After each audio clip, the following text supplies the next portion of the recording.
जय Hind guys. He is Kiran Singh Rajput of sub inspector of 2017 batch. तो आज मैं आपके साथ शेयर करूंगी जो आपके अंदर सबसे बड़ा डाउट, सबसे बड़ी क्वेरी होती है, विच इज़ लाइक कि हम प्रिपरेशन कैसे करें. तो मैं आज अपनी स्ट्रेटजी बताऊंगी. 2017 में मैंने प्रिपरेशन सब इंस्पेक्टर के लिए स्टार्ट की. बेसिकली मैं पीएससी के लिए प्रिपरेशन कर रही थी, बट जब ये टाइम आता है, मेरा ग्रेजुएशन हो गया था 2015 में. तो ग्रेजुएशन के 2 साल बाद जब ये टाइम आता है ना कि अनएम्प्लॉयड है अभी तक, सोसाइटी में स्टेटस और ये अनएम्प्लॉयड का आपके ऊपर दाग लगना, ये बहुत ही बुरी चीज़ होती है. तो आई कैन अंडरस्टैंड आप लोग क्या फील करते हो, मैंने भी करा है. तो यहाँ पे उस टाइम ये दिमाग में आ जाता है कि आर्या पार, या तो जॉब चाहिए या फिर छोड़ दो. और ऊपर से मैं लड़की हूँ तो शादी का हवाला दिया जाता है. तो सिंपल सी एक चीज़ है, मेहनत कर लो ना यार, सब इंस्पेक्टर बन जाओगे, सेल्फ रिस्पेक्ट मिलेगी, सैलरी मिलेगी, सबसे अच्छी चीज़ सोसाइटी में स्टेटस होगा, रुतबा होगा, सब कुछ तो है, थोड़ी सी मेहनत बस. तो आज मैं स्ट्रेटजी बताती हूँ अपनी. अच्छा हाँ, उससे पहले मैं आप लोग को एक चीज़ बताऊँगी. आपके अंदर सबसे बड़ा ये डाउट रहता है कि इतनी कम पोस्ट चाहिए, हमारा सिलेक्शन कैसे होगा, ये है वो है, पीएससी वाले भी इसमें आएंगे, ये वो करके. तो तुम क्यों डर रहे हो पीएससी वालों से? तुम अपनी मेहनत पर भरोसा रखो ना. और पोस्ट का क्या है, मुझे ऐसा लगता है जो मेरा बैच था वो सबसे छोटा बैच था सब इंस्पेक्टर का. तो मेरे अंदर भी ये बहुत बड़ा डाउट था. मैं सुमित सर के पास ही आई थी, मैंने पूछा कि सर इतने कम पोस्ट में मैं कैसे अपने आप को सिलेक्ट करवा पाऊँगी, मैं फ़ाइट कैसे करूँ. He was like be confident यार, तुम्हें तो एक ही पोस्ट चाहिए, ये तो 400 पोस्ट हैं, 399 किसी और के लिए छोड़ दो. तो अगर 2 भी पोस्ट हैं तो अपने लिए लड़ो ना. एक ही तो पोस्ट चाहिए, बाकी तो उसी छोड़ दो किसी और के लिए. तो now I am sharing my strategy with you guys. Now we started. Firstly मैं आपको सबसे पहले एक चीज़ बोलूँगी, अगर सब इंस्पेक्टर बनना है तो वो जुनून, वो जज्बा लेके आना.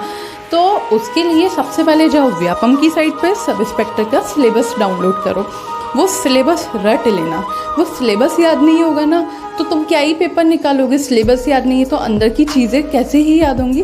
तो कॉन्फिडेंस वहीं से बिल्डअप होने लगता है कि आपको सिलेबस में ये दिया है, आपको पोर्शंस पता हैं, आपको मार्क्स पता है, किसका कितना वेटेज है. तो यहाँ पे बहुत अच्छे से आपको पता चल जाता है कि मेरा पेपर निकलेगा या नहीं, क्योंकि हमारा जो पोर्शन वीक होता है ना, हमको पता है ये पीक टाइम है, हम यहाँ पे वो उसको स्ट्रॉन्ग पॉइंट बना सकते हैं. तो वहाँ पे सबसे पहले सिलेबस में मैंने देखा कितने मार्क्स का है, मार्क्स का डिस्ट्रीब्यूशन किया. मार्क्स डिस्ट्रीब्यूशन होने के बाद फिर हमने किसका कितना वेटेज है, हमारा वीक पॉइंट क्या है, उस पर काम करना रहता है, उस पर फोकस करना रहता है. तो मैंने क्या किया था, सबसे पहले मैंने देखा कि 200 मार्क्स का ये पेपर होता है, जैसा कि हम सभी जानते हैं. मैंने इसको 2 पार्ट में डिवाइड करा, 100 एंड 100. फर्स्ट जो पार्ट ए होता है, फर्स्ट पोर्शन होता है हिंदी और इंग्लिश का. तो जब आपका ऑनलाइन एग्ज़ाम होगा, आई होप आप लोग का ऑनलाइन एग्ज़ाम ही होगा हमारी तरह, तो उसमें कंप्यूटर पे आपको तीनों पोर्शन साथ में दे दिए जाते हैं, हिंदी, इंग्लिश, मैथ्स, रीजनिंग और जीके, जीएस वगैरह. ये आपके ऊपर है, आपको पहले कौन सा पोर्शन करना है. उसमें ऐसा कोई रेस्ट्रिक्शन नहीं है कि पहले हिंदी ही करना है. जो आपको पोर्शन ईजी लग रहा है उसको पहले सॉल्व करो. तो सबसे पहले जो 100 मार्क्स को मैंने डिवाइड किया था, उसमें पहला आता है हिंदी, सेकंड आएगा इंग्लिश. जो हिंदी होगी हमारी वो होगी 70 मार्क्स की, इंग्लिश होगी 30 मार्क्स की. मैं इंग्लिश मीडियम की हूँ तो मुझे इतना ज़्यादा इंग्लिश में मैंने मेहनत नहीं की थी, मैंने मक्कारी ही दिखाई थी, तो मेरे मार्क्स भी बहुत अच्छे नहीं हैं, सिर्फ 19 ही मार्क्स थे मेरे इंग्लिश में. तो इंग्लिश इतनी बेसिक रहती है, ग्रामर रहती है जो हमने 10th तक पढ़ी है. तो वो ग्रामर में आर्टिकल्स होते हैं, प्रपोजिशंस होते हैं, तो इसको कौन पढ़ाएगा यार, यूट्यूब से पढ़ लो, इसको छोटा सा ही तो पोर्शन है. 30 मार्क्स में 20 भी ला रहे हो तो that is enough. Next portion is Hindi. Hindi के लिए मैं बहुत ही परेशान हो गई थी, हिंदी मुझे बिल्कुल नहीं आती है. हिंदी के लिए मैंने एक बुक रेफ़र की थी चंचल जैन की. चंचल जैन मैडम है, वो MPPSC के लिए हिंदी की बुक लिखती हैं, उनकी बहुत ही अच्छी बुक है, आप वहाँ से पढ़ो. और हिंदी के लिए मैंने एक और तरीका ये अपनाया था कि डेली का मैं 5-5 जो भी हमारे पास ऑब्जेक्टिव में पर्यायवाची, विलोम, प्रशासनिक शब्दावली हुई, अनेक शब्दों के लिए एक शब्द, ये वाला जो पोर्शन है डेली में 5-5 सबके याद करती थी. इससे क्या है, इनको रिवीजन के लिए भी टाइम मिल रहा था और धीरे धीरे ये दिमाग में बैठने लगे थे, रटने लगे थे. इनको रटे बिना आप हिंदी पोर्शन में तो 65 प्लस नहीं स्कोर कर सकते हो. हिंदी में मेरे मार्क्स थे 61 और इसमें 19 इंग्लिश में। तो फर्स्ट पोर्शन में मेरे मार्क्स थे 80। तो हिंदी अगर आपको निकालना है ना, तो लिटरली ये 5-5 वाला ना कॉन्सेप्ट अपनाओ, ये बहुत हेल्पफुल होता है। और अभी तो बहुत समय है आप लोगों के पास, तो इसको इतने अच्छे से रटा जाएंगे, एक आध महीने में ही आपको खुद कॉन्फिडेंस बिल्डअप होगा। फिर नेक्स्ट हमारा पोर्शन आता है 100 मार्क्स का, जिसमें रहती है मैथ्स और रीजनिंग। ये दोनों को मैंने इक्वली डिवाइड करा था 25-25 मार्क्स में। ऐसा नहीं है, ये जो मार्क्स हैं 100 वाले, ये मेरे खुद का डिस्ट्रीब्यूट किए हुए हैं, ये ऑफिशियली ऐसा कुछ नहीं है कि इतने ही मार्क्स का आएगा। तो मैथ्स और रीजनिंग के लिए मैं दुनिया को छोड़ के मैं सुमित सर के पास आई थी, मैंने सिर्फ उन्हीं के नोट्स पढ़े। और you guys you can not believe कि उनके नोट से 2 क्वेश्चन मेरे पेपर में एज इट इज़ आ गए थे, जिसको मैंने सॉल्व तक नहीं किया था, एज इट इज़ आंसर मैंने लगा दिया था। तो you can blindly trust him. उनके नोट्स को आप इतना पढ़ लो, इतना रट लो, वो वही के वही क्वेश्चन आ जाते हैं। सुमित सर बहुत एक्सपीरियंस्ड है। 2021 चल रहा है ना, 2017 में मैंने उनसे पढ़ा था। उस टाइम उन्होंने उनका इतना अच्छा मुझे गाइडेंस रहा था कि मेरा मैथ्स का पोर्शन सिर्फ उन्हीं की वजह से पास में हो पाई थी। उनका बहुत अच्छा है। तो आप मैथ्स के लिए कहीं और जाए बिना ना सुमित सर पे ट्रस्ट करो, उनके नोट्स को अच्छे से फॉलो करो, और जो वो पढ़ा रहे हैं पढ़ो ना, प्रैक्टिस करो। मैथ्स तो सिर्फ प्रैक्टिस के बेस पे ही हो सकता है, जैसे कि आप सभी लोग जानते हो। नेक्स्ट क्वेश्चन हमारा आता है एमपी। अब एमपी के एग्ज़ाम में तो फॉर श्योर एमपी तो अच्छे पोर्शन में आएगी, तो मैं उसे 15 मार्क्स का मान के चल रही थी, और उसे मैं करंट अफेयर से भी मैंने रिलेट करा था। तो एमपी के लिए मैंने हिंदी ग्रंथ अकेडमी की बुक यूज़ की थी। उसमें बहुत अच्छा डिस्क्रिप्शन में दिया हुआ है, थोड़ी सी मोटी बुक है, और बाद में उसमें ऑब्जेक्टिव भी दिए हैं। बट आप लोग में से कोई मतलब बहुत लोगों का ये डाउट रहता है उसमें तो फैक्ट्स गलत दिए होते हैं, मैं मानती हूँ गलत होते हैं, मगर वो ऑथोराइज्ड बुक है एमपी की। तो अगर आपको आगे जाके ऐसा कुछ क्वेश्चन डाउटफुल लगता है अपने एग्ज़ाम के बाद, आप उसको क्लेम कर सकते हो, क्योंकि वो ऑथोराइज्ड बुक है। तो हिंदी ग्रंथ अकेडमी की मैंने बुक यूज़ की थी। ऐसा नहीं है जो बुक मैंने यूज़ की है आप वही बुक ला के वही पढ़ के वही यूज़ करो। किसी के पास मुकेश माहेश्वरी होगी, किसी के पास एमपी की मैग्रो हिल्स की होगी, तो आप वो भी पढ़ो। मेन मुद्दा है यहाँ पे रिवीजन का, रिवाइज़ करो, क्योंकि अगर आप फैक्ट्स रिवाइज़ नहीं करोगे भूलते जाओगे। वो जब 4 ऑप्शन आते हैं ना, मेरे सामने तो पेपर का हिंदी पोर्शन का पहले ही क्वेश्चन आया, मैं उसी में कंफ्यूज हो गई थी। तो हमको ऐसा लगता है हम सब कर लेंगे, मगर वहाँ पे जब 4 ऑप्शन आते हैं ना, आप इतना कंफ्यूज होते हो, नहीं हो पाता है। तो रिवीजन करते रहो। जो बुक है एमपी की जिससे हमेशा पढ़ते हुए आ रहे हो, बस उसका रिवीजन करते रहो। ये मेरी बुक थी जिससे मैंने पढ़ा था हिंदी ग्रंथ अकेडमी। नेक्स्ट है साइंस एमपी एसआई में बहुत अच्छे लेवल पे आता है। ऐसा नहीं है आप थ्योरेटिकल पढ़ के चले जाओ और वहाँ पे ऑब्जेक्टिव लगा दिए, नहीं, वहाँ पे आपको अच्छे से समझ में आना चाहिए। साइंस के लिए मैंने कहीं और नहीं गई थी, मैंने सिर्फ लूसेंट का पढ़ा था, केमिस्ट्री, फिजिक्स और बायोलॉजी, क्योंकि मैं साइंस की स्टूडेंट हूँ तो मुझे इतना ज़्यादा इशू नहीं हुआ था साइंस से। मगर ये है, अगर साइंस आप अच्छे से पढ़ते हो लूसेंट से, that is enough for you. Science के लिए कहीं बाहर जाने की ज़रूरत नहीं है, आप उसको पढ़ो और स्पेशली फोकस करो बायो वाले पोर्शन पे, केमिस्ट्री पे। वो लोग है ना न्यूमेरिकल टाइप क्वेश्चन पूछ रहे हैं आजकल, तो फोकस करो उस पर। साइंस में 8 से मुझे ऐसा लगता है 8 से 9 नंबर ईजिली स्कोर किया जा सकता है। नेक्स्ट हमारा आएगा जीएस। अब जीएस में तो काफ़ी सारे पोर्शन होते हैं। जीएस मैंने मेनली पढ़ा था लूसेंट, मैंने लूसेंट के अलावा जीएस कहीं और से नहीं पढ़ा था। वॉट एवर हिस्ट्री में जो एमपीएसआई पूछता है मेनली वो मेडाइवल और मॉडर्न वाले पार्ट से ज़्यादा पूछता है। तो उसमें जो बिफोर फ्रीडम स्ट्रगल रहा है ना, वो पोर्शन बहुत ज़्यादा एमपीएसआई में पूछा जाता है। नेक्स्ट है ज्योग्राफी। आपको वो जो फैक्चुअल पोर्शन है ना, वो तो एकदम रट लेना है। मेरे पेपर में आया था नॉर्वे की कैपिटल, तो फैक्चुअल पोर्शन ही आपको सबसे ज़्यादा पढ़ना है। ज्योग्राफी में मैं तो एडवाइस करूँगी ये पोर्शन तो पढ़ ही लेना आप लोग, कैपिटल्स और उसके आगे जो भी लूसेंट में दिया हुआ है। और फिर नेक्स्ट हमारा आएगा ज्योग्राफी के बाद पॉलिटी में जितने भी आर्टिकल्स दिए हैं, शेड्यूल दिए हैं और कॉन्स्टिट्यूशनल अमेंडमेंट्स दिए हुए हैं, उन सबको ज़रूर पढ़ना है। मेनली आर्टिकल से क्वेश्चन आता ही है, क्योंकि एमपीएसआई है क्या, वो तो हमको वहाँ पे भी सेक्शंस पढ़ने ही हैं, आईपीसी, सीआरपीसी। तो जब तक हमको बेसिक कॉन्स्टिट्यूशन नहीं पता होगा हम अपना कानून क्या पढ़ेंगे। तो कॉन्स्टिट्यूशन में आपको आर्टिकल्स तो अच्छे से रट ही लेना है। नेक्स्ट आएगा मिसलेनियस। मिसलेनियस एक हैवी पोर्शन हो जाता है, मगर मिसलेनियस से क्वेश्चन बहुत आते हैं, क्योंकि मिसलेनियस का मेनली जो वो पोर्शन है ना, लॉन्गेस्ट लार्जेस्ट, ये यहाँ से सीधे फैक्चुअल उठा के देता है MPSI। तो आपको सिंपली ये फैक्चुअल चीज़ें तो लूसेंट से रट ही लेनी है। तो ये आप खुद कंफर्म कीजिए कि आपका सिलेक्शन होना है या नहीं, क्योंकि रिवीजन बेस्ड है। मेरी स्ट्रेटेजी ये रहती थी, मैं मंडे को लूसेंट से हिस्ट्री पढ़ती थी, ट्यूसडे को ज्योग्राफी, थर्सडे वेडनेसडे को मैंने इकोनॉमी पॉलिटी पढ़ लिया, थर्सडे को MP पढ़ लिया, और पैरेलल में मेरा हिंदी और इंग्लिश और मैथ्स ये चलता ही था। ये तीनों चीज़ें ज़रूर चलती थी, भले इनको 15-15 मिनट में पढूं। उसके बाद संडे को मेरा रिवीजन रहता था, पूरे सब्जेक्ट था, एक होल रिवीजन। तो रिवीजन ज़रूर करना है, ऐसा नहीं आप आगे का पढ़ते जाओ पीछे का भूलते जाओ, उससे कोई मतलब नहीं होने वाला है। तो पढ़ना तो पूरा ही है, और प्लस रिवीजन।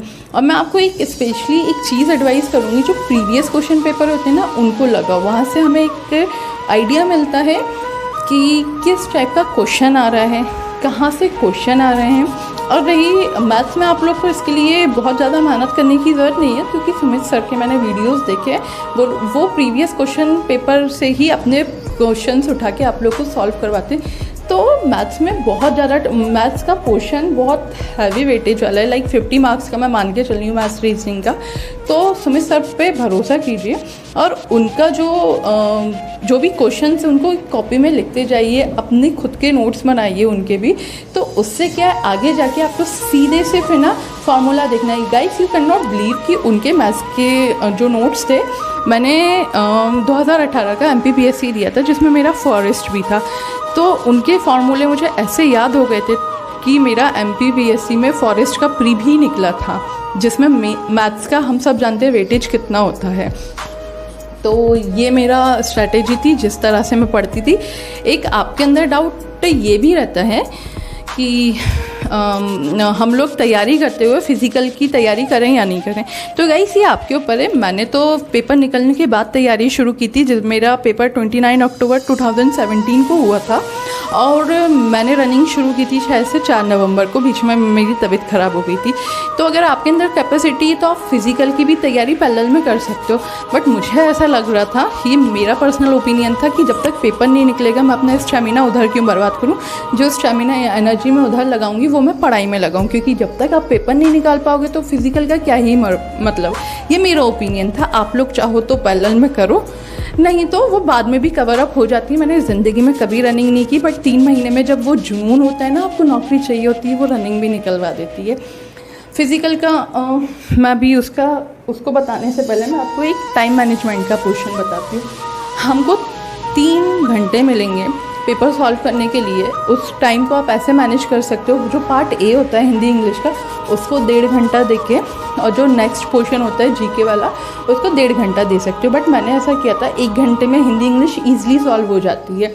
तो मैथ्स रीजनिंग सॉल्व करने में टाइम लगता है, तो 2 घंटे मैंने नेक्स्ट पोर्शन को दिए थे। वहाँ पे पैनिक नहीं करना रहता है। मैं भी पैनिक हुई थी, तो जैसे एक सिटिंग अरेंजमेंट वाला मेरे में क्वेश्चन आ गया था, वहाँ पे मैं फंस गई थी। वहाँ से मैंने फिर उस क्वेश्चन को एनी हाउ छोड़ा, खुद को मनाया वो छोड़ने के लिए, फिर मैं आगे बढ़ी। तो वहाँ पे पैनिक नहीं होना है, आपको क्वेश्चन छोड़ना ही पड़ेगा। हमको लालच रहता है कि नहीं, ये 1 नंबर का नहीं छोड़ेंगे, मगर हमको नहीं पता रहता है वो 1 नंबर के लिए हम 4 नंबर का छोड़ रहे होते हैं। टाइम यूँ निकलता जाता है, वहाँ से हमको समझ भी नहीं आता। तो ये टाइम मैनेजमेंट भी करना है। आप पढ़ने में बहुत अच्छे हो, मैथ्स बहुत अच्छी है, टाइम निकल गया तो कुछ नहीं कर पाओगे।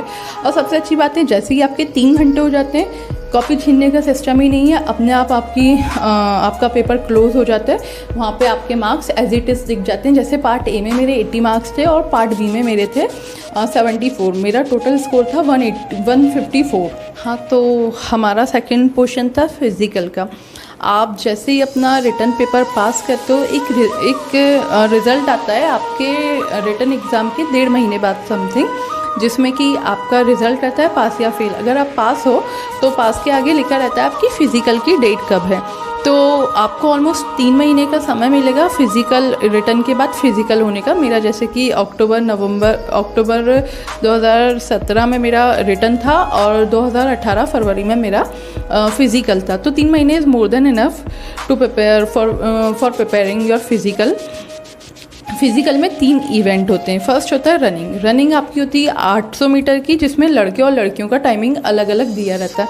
मैं आपको टाइमिंग नहीं बताऊंगी, आप खुद सिलेबस से मेहनत करके वो टाइमिंग देखिए। और नेक्स्ट इवेंट रहेगा आपका लॉन्ग जंप, उसके बाद रहेगा आपका शॉर्ट पुट। इन दोनों लास्ट के दोनों इवेंट के लिए आपको 3-3 चांस मिलती है, मगर रनिंग में आपको एक ही चांस मिलेगी। और रनिंग में आपके पैर में चिप लगाई जाएगी, जिसमें आपका टाइम आ जाएगा। ये तीनों इवेंट क्लियर होने के बाद हमारा नेक्स्ट क्वेश्चन रहेगा इंटरव्यू का। इंटरव्यू एसआई का होता है 10 नंबर का, जो कि जनरली 10 या 15 मिनट का ही होता है। और इंटरव्यू आपका वहीं पे कैंप लगे होते हैं, वहीं पे आपका तुरंत फिजिकल देने के बाद इंटरव्यू होगा, जो कि आईपीएस सर द्वारा लिया जाता है। मैं चूँकि अपने बैच की फ़र्स्ट कैंडिडेट की इंटरव्यू के लिए, तो मेरा इंटरव्यू 30 मिनट चला था। तो जो आईपीएस सर थे, मैं पहले आपको ये बताना चाहूँगी, जो जनरल आईटी कैडेट्स होते हैं, हमें उनसे परमिशन लेना पड़ेगी इंटरव्यू में कि लाइक हम शैल वी सिट और नॉट। तो अगर वो आपको बैठने को बोले तो ही आप बैठिएगा।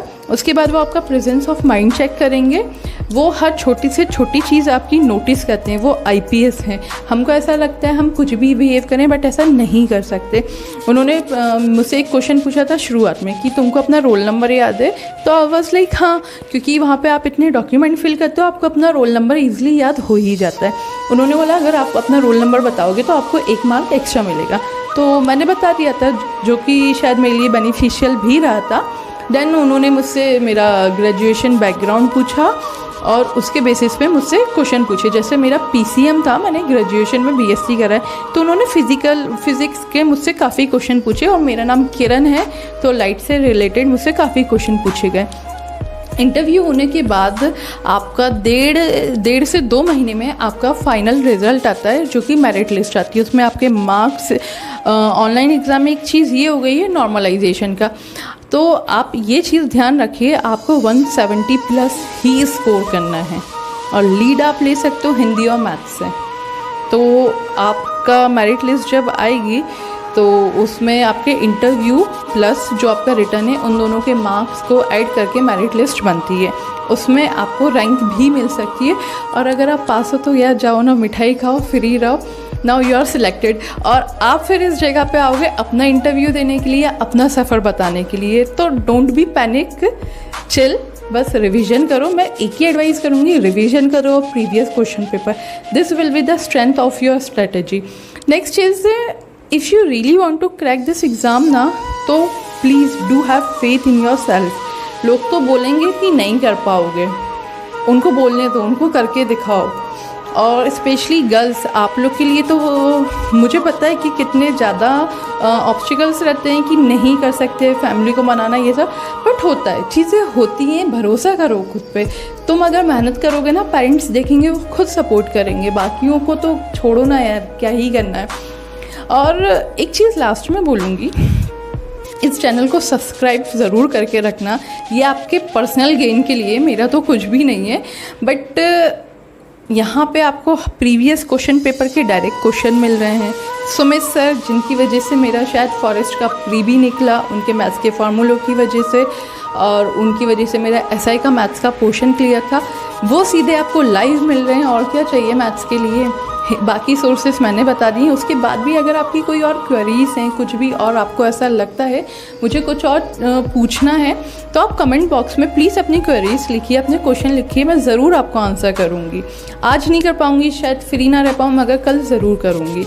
तो do have faith in your self, believe in your self, do practice, revision will be the strategy of your SI for the preparation of your this exam.